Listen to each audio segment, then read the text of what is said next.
From the opinion pages of the Wall Street Journal, this is Potomac Watch.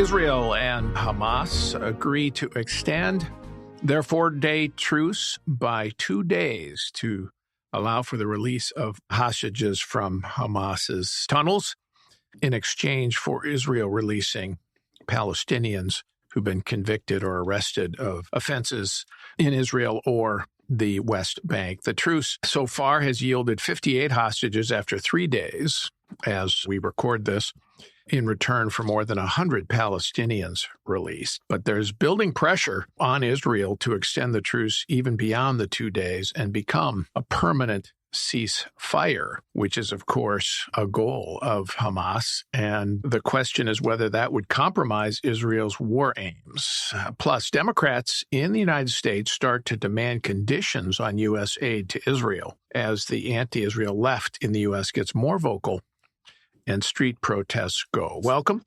I'm Paul Gigot, editorial page editor of the Wall Street Journal. I'm here with two of my colleagues, Kim Strassel and Joe Sternberg. Welcome to you both. So the truce has held more or less so far.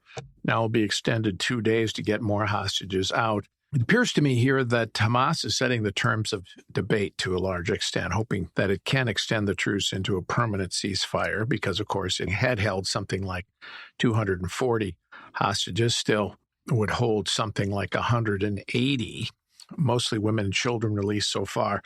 But this puts an agonizing choice on Israeli leaders, because if they don't accept the extension of the truce, then that means that fewer hostages will be released. On the other hand, the longer the truce holds, the more pressure builds for a ceasefire, Joe. Exactly. I mean, we have to preface this conversation by saying that you really can't second guess the Israeli government with the decisions that they're making here, because this is an agonizing situation for them to have to be in. And I'm not sure that there are any really good alternatives here. And so I think that we have to trust that the Israeli government is going to do the best that they think that they can under the circumstances. But I think that the real point here is that the situation is demonstrating that Hamas is as cunning as they are evil, and they have clearly understood that the important distinction between the Israelis and Hamas is that the Israeli side values civilian life in a way that Hamas does not. And so you can certainly sympathize with the Israeli government wanting to do whatever they think they need to do to bring more of the hostages home. But unfortunately, the cost of that policy is rewarding Hamas's strategy of having taken the hostages in the first place and then holding the Israelis and also really Gazan civilians also hostage to Hamas in an attempt to engineer exactly this form of ceasefire. Let's listen to President Biden address this issue on Sunday when he announced the release of 4-year-old Abigail Edan, the first, and so far as we speak here today, only American who's been released. She's 4 years old. Her parents were slaughtered in front of her. She had to climb out from under her murdered father, flee to a neighbor's house, but then all of those neighbors and Abigail were taken hostage.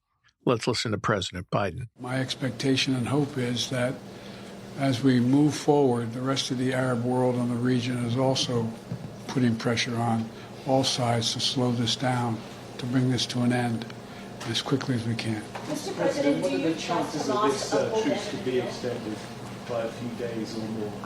I think the chances are real.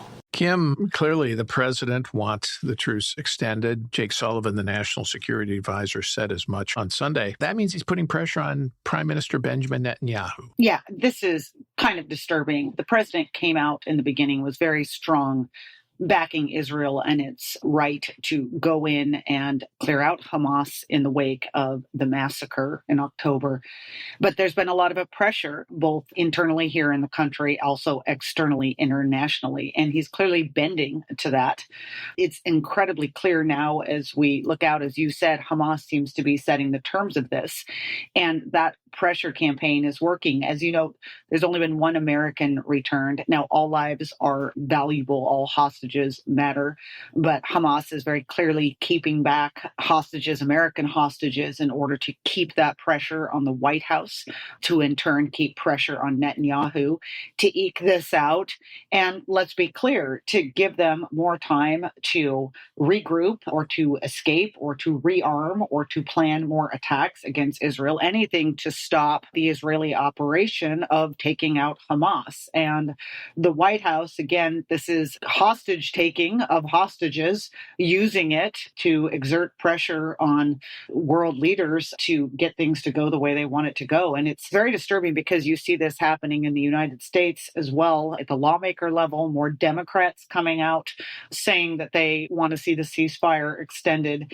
And let's just be really clear what this means. If Israel agrees to this, it's going to become harder and harder for them to restart operations and harder for them to fulfill that commitment of making sure that Hamas is not able to do this again. Yeah, Israel arguably has needed some time to plan its assault on South Gaza after their initial action of several weeks in North Gaza and Gaza City. So they do want to be careful as they plan, get their armor in place, look for the places where they think the Hamas leaders are. But it's a question of how much time Israel needs. There's only a certain amount of time they need. But the pause also benefits Hamas, and particularly as it gets extended. Can they use the time to regroup, rearm? Perhaps some of its leaders or fighters slip out into Egypt or Israel, or perhaps try to escape by sea, set up more booby traps for Israeli soldiers, more plans to ambush them. And I think Hamas also realizes that in Israeli domestic politics, that this dribbling out of hostages 10 at a time, which seems to be the agreed upon daily quota, sets up a debate inside Israel between those Israelis who want to put a priority on getting all the hostages out for the reasons you suggested, which is their deep concern for human life. But on the other hand, those, particularly in the leadership, who want to make sure that their war aims are fulfilled and Hamas can never do this massacre again. So, as you said, this is also playing into, in some sense, Hamas's hands, although, again, as you said, there's no easy choice. Exactly. And I think that part of the terrible dilemma facing the Israelis here is that the hostage situation is an acute humanitarian crisis because you have these families that have been separated by this act of terrorism on October 7th. We know that many of the hostages are potentially very seriously ill, in need of medical treatment as urgently as possible. And Hamas is perfectly happy to use that fact as leverage too. But, Paul, you pointed out that Hamas is going to use whatever time they can eke out here to regroup in South Gaza. And I think that we should understand that that carries with it a humanitarian crisis too, because for Hamas, regrouping involves essentially entrenching themselves amidst the civilian population there and looking for opportunities that they can force the Israelis to inflict maximum collateral damage on the civilian population of Gaza as well in the act of rooting out Hamas. So I think that just adds another dimension to the dilemma that Israel is going to face here, because on the one hand, they have to weigh their desire to bring back as many of the hostages as they can against the fact that the longer this drags out, if they mean to finish the war against Hamas in the end, they may be creating a situation where there will be even more international pressure at the end of this process, because Hamas is so skillful at exploiting the civilian casualties in Gaza that Hamas itself engineers during these pauses.